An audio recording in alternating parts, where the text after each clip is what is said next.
আজকের সারাদিন উলঙ্গ ছবি দেখছে। আপনার উম্মতের আনিসুর রহমান আল্লাহর নাফরমানি করেছে, আমার নবী তখন কি বলবে? নবীজি তখন রওজা পাক থেকে আহ করে ডাক দিয়ে বলবে, আনিস তুই কি করলি? তুই আমার 23 বছর এভাবে বৃথা করে দিলি, আমার তায়েফের রক্ত এভাবে ছেড়ে দিলি, আমার দমদম শহীদ করা দিন এভাবে ত্যাগ করে দিলি। আল্লাহর নবী কবরের মধ্যে রওজার মধ্যে কি আফসোস করবে না? কথা বলেন না কেন? তো নবীকে ভালোবাসো বন্ধু, কে দিয়ে ভালোবাসো? খিচুড়ির ডাক দেখলে ভালোবাসা, বিরিয়ানির প্যাকেট দেখলে ভালোবাসা, জিলাপির পোটলা দেখলে ভালোবাসা? হ্যাঁ, এরই নাম ভালোবাসা? আল্লাহকে সাক্ষী রেখে বলো, বিবেককে বলো মুসলমান, মুখে বিড়ি সিগারেট এ রাসূলের ভালোবাসা? হাতের মোবাইলে উলঙ্গ ছবি, নর্তকীর নাচ দেখতেছো, তুমি নবীকে ভালোবাসো? পকেটে সুদের টাকা, কিস্তির টাকা, হারাম টাকা, আপনি রাসূলকে ভালোবাসেন? আপনি ভালোবাসেন?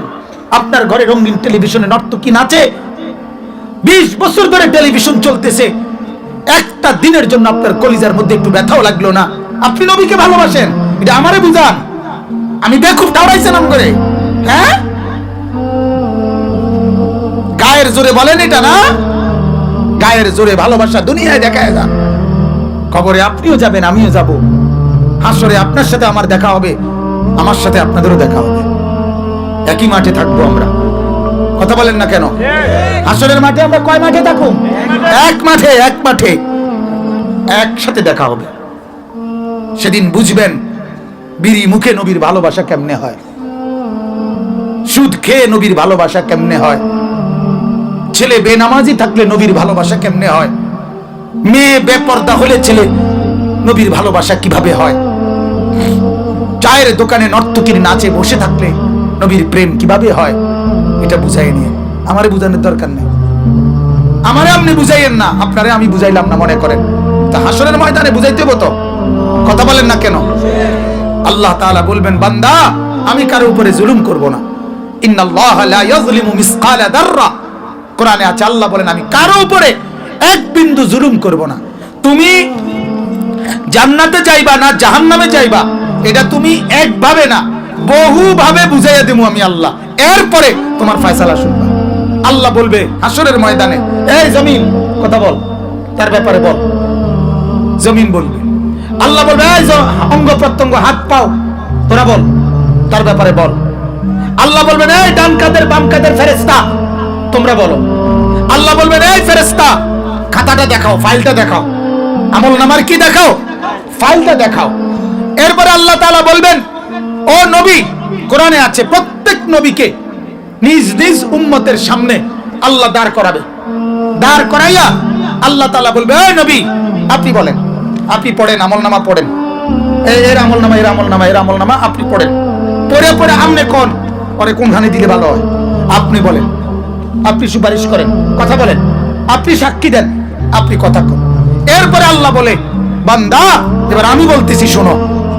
আপনি তখন এতগুলো জমিনের সাক্ষী, অঙ্গ প্রত্যঙ্গের সাক্ষী, দুই কাদের ফেরেশতার সাক্ষী, সরাসরি আমল নামার খাতা, এরপরে নবীদের সাক্ষী, এরপরে আল্লাহর নিজের সাক্ষী, এত কিছুর পরে আপনি কোন দিকে দৌড়াবেন বলেন না বাজান? হ্যাঁ, তাহলে এই কথাগুলো কি মিথ্যা? এই কথাগুলো কি গল্প? তো এগুলো বিশ্বাস হইলে জিন্দেগির এই হালাত কেন, জীবনের এই হালাত কেন বলেন? দুনিয়া কে কত দুর্ভোগ করছেন বলেন? এক হাতি দুনিয়া যে দুর্ভোগ করে, আমরা কি সব দুর্ভোগ করতে পারি? এক জন্তু জানোয়ার দুনিয়া যে দূর খায়, আমরা কেউ দূর খাইতে পারি?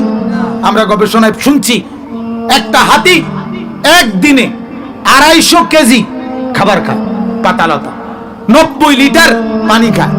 আপনাদের একদিনে 90 লিটার পানি খান কেডা? এতটা 250 কেজি ভাত খাইতেন পারবেন? আপনারা আমি 500 টাকা দিব, 250 কেজি খাইলে 250 ডবল। আচ্ছা নইলে আরো 100 টাকা বাড়াই দেবো, যা কর এতটা। হ্যাঁ, তাই তাইলে আমরা দুনিয়া কি ভোগ করলাম? খুব বেশি কিছু, 2টা বন রুড়ি, হ্যাঁ, কটা বিড়ি, আলু চপ, পেঁয়াজু, বুট মুড়ি, হ্যাঁ, ফাঙ্গাস, তেলাপিয়া, পাতাকপি, ফুলকপি, মূলা, আলু, এইটা আর কিতা মিয়া, কিতার মিয়া, ফাঙ্গাস, তেলাপিয়া, ফার্মের মুরগা, গরুর গোস্ত 1.5-2 কেজি, আর কি ভোগ করলাম দুনিয়া? হায় হায়, এটুকুর জন্য এত বড় আখিরাত ছেড়ে দিলাম। এক সেট সোফা মিলাইলেন, ঘরের ছেলে 3 জন রোজগার করে, আপনি নিজে রোজগার করেন, 60 বছর পরে, 40 বছর পরে মিলাইলেন কি এক সেট সোফা, একটা ডাইনিং টেবিল, 6টা চেয়ার, একখান কাঠের আলমারি, 12খান কাঁচের প্লেট, 12খান চার কাপ, কয়টা চামিচ, কয়টা নুনের বাড়ি, কয়টা ভাতের প্লেট, হ্যাঁ, এই তো আর কিতা, এই কদ্দুর মিলাইলেন এই পুরো হায়াতটা দিয়া, এই তো। আরে তো 13 বছর বিদেশ করে কিতা করছেন আপনি? কন্যা 18 বছর বিদেশ করে কিতা করছেন? এই জমি 6 শতক কিনছেন, এই তো মাটি হালাইছেন, এই তো কি হয়েছে? কি বেশি অর্জন কি হলো বলেন না বাপ? দুনিয়া কি ভোগ করলাম আমরা? আমরা কি 7 সমুদ্র মালিক হয়ে গেছি? আমরা 13 নদীর মালিক হয়ে গেছি? তো কি পাইলাম আমরা? 6 শতক জায়গা পৃথিবীর কয় ভাগের 1 ভাগ? কথা কয় না। বাংলাদেশ হলো আপনার, আমাদের বাংলাদেশের আয়তন 1.5 লক্ষ বর্গ কিলোমিটারও না, 1,47,000 কত, 570 বর্গ কিলোমিটার, তাহলে 1.5 লক্ষ তো হয় না। আফ্রিকার একটা মরুভূমি আছে, সাহারা মরুভূমি, যেটা খালি সাহারা মরুভূমি, 92 লক্ষ বর্গ কিলোমিটার, 92। তাইলে যদি 2 লক্ষ যদি বাংলাদেশের বর্গ কিলোমিটার হয়, তাহলে 92, তাহলে কয়টা বাংলাদেশের সমান সাহারা মরুভূমিটা? 46টা বাংলাদেশের সমান, আরো বেশি মিয়া। তাহলে আমি আপনি দুনিয়া কি ভোগ করছেন, কি পেলেন? বড় পীর আব্দুল কাদের জিলানী রাহমাতুল্লাহর হায় জীবনীতে আমরা পড়ছিলাম এই কথা, আশ্চর্য কথা। উনারে তৎকালীন বাদশাহ, ওনার এলাকা বাগদাদে, ওনার যে এরিয়া ছিল পুরা মনে করেন একটা ইউনিয়ন সমান আমাদের, ধরেন না, এই পুরাটা জায়গা এরিয়া, তখন ওইটার খাজনা জায়গির আমরা কিতাবে পড়ছি, বড় পীর রাহমাতুল্লাহ আলাইকে হাদিয়া দিতে চাইছিল। বাদশাহ বলছিল, আরে আমি আপনাকে পুরা ইউনিয়নের যত ইনকাম এটা আমনে দিয়ে দিলাম, আপনি এটা গ্রহণ করেন। বড় পীর আব্দুল কাদের জিলানী রাহমাতুল্লাহ আলাইহি বলেন, বাদশাহ, গোটা দুনিয়াকে আল্লাহ বলছে কালিল, সামান্য, মাতাউদ দুনিয়া কালিল, গোটা পৃথিবীটা সামান্য, সেখান থেকে তুমি বাদশাহী পাইছো যে দূর এরিয়ার, এটা আরো সামান্য। কথা কয় না? এখান থেকে আমারে দিছো যে দূর, এটা আরো সামান্য, এই অতি সামান্য, এই কদ্দুর তুমি আমারে দিতেছ।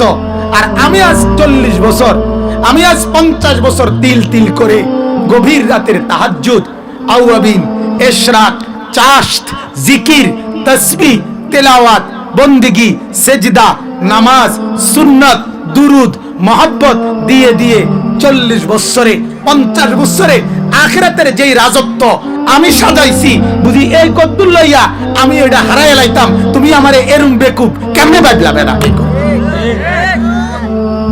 বুঝেন না আপনি কথাটা আমার? তুমি আমারে কি বেকুব ঠাউরাইছো বেটা? তুমি আমারে কিতাব অফার করছো, এক ইউনিয়ন নিয়া আমি বুঝি আমার আখিরাতের এই বিশাল জান্নাত এটা বুঝি হালাই দিতে পারবে? বেকুব নি তুমি আমারে পাইছো, ধরবে না তোরটা লইয়া তুই থাক বেটা। তখন উনি বলছিলেন শেষে, শোনো বাদশাহ, তামাম দুনিয়া আমার দরকার নাই, শুধুমাত্র রাত গভীরে তাহাজ্জুদের নামাজে আমি যেই সেজদা দেই, আমার এই কপালটা লাগতে যেটুকু জমিন দরকার হয়, আমি যদি ওটুকু জমিন পাই সেজদার জন্য, আমার এটাই যথেষ্ট। এই কপালের জায়গাটুকু অদ্দুর জমিন যদি পাই, শুধু এজন্য যে মালিকের সেজদা দেব, এর নাম দুনিয়ার, বাকিটা আমার আর লাগবে না, বাকিটা তুই না। এজন্য আমরা প্রত্যেকের কাছে বাপ অনুরোধ করি, অনুরোধ করি বাজার, এই জীবন নষ্ট করেন না। এই জীবনের পরে যদি আখিরাত না থাকতো, কবর না থাকতো, তাহলে আমরা সবাই হুজুর কন, পাবলিক কন, দুনিয়া উপার্জনের জন্য সবাই নেমে যেতাম। ঠিক কিনা বলেন? দুনিয়া সাজাইবার বিষয়টা আপনারা বুঝছেন, আমরা বুঝছি না। কথা বলেন না কেন? আমরা কি দুনিয়া বুঝি না একবারে কিছু নাকি? কথা বলেন তো। আপনাদের মসজিদের ইমাম সাহেব, আপনারা যে এটারে ফাঙ্গাস মাছ কন, আপনাদের মসজিদের ইমাম সাহেব যেহেতু হুজুর, উনি ওটারে তেলাফিয়া মাছ বলে, ঠিক না? আয় না, তেলাফিয়াই বলে। তো কি কয়? তো তাইতে বোঝে না কি? হুজুরি বোঝে না কি? তা হুজুরি বেড়া বোঝে না, বেড়ি বোঝে না, না রাত বোঝে না, না দিন বোঝে না, না বাদ বোঝে না, না সাইল বোঝে না, কি বোঝে না? সব বোঝে। বোঝে কিনা বলেন? কিন্তু সাথে এটাও বোঝে যে এটাই আমার শেষ না, আমার আখিরাত আছে, আমার পরকাল আছে। এই জন্য ওই যে দেখবেন চুক্তিতে কেউ যদি কাজ করায়, মনে করেন বিল্ডিং চুক্তিতে দিছে, বুঝেন নাই? চুক্তিতে দিলে নিয়ম হলো প্রথম মেস্তুরি করে খোরাকি দিতে হয়। মানে 300 করে আপনি ডেলি কি নিবেন, খোরাকি নিবেন, অথবা 400 টাকা করে আপনার মেস্তুরি লেবার সবার কি নিয়ে যাবেন, খোরাকি লয়ে যাবেন। আর যেদিন ছাদ ঢালাই হইব ওই দিন পুরা টাকা হিসাব করে কি করবেন, একসাথে পেমেন্ট নিবেন। ঠিক কিনা বলেন না? পুরাটা নিবেন, পরে আগে শুধু কি নিয়ে যাবেন, খোরাকি কয় আমগো দেশে। তো আল্লাহ তাআলা যেন ইমানদারকে বলছে, নেককারকে বলছে, বান্দা আপাতত শুধু দুনিয়ায় 60 বছর 50 বছর শুধু খোরাকিটা তুমি কোন রকম চালাইয়া নাও, আর বাকি পুরাটা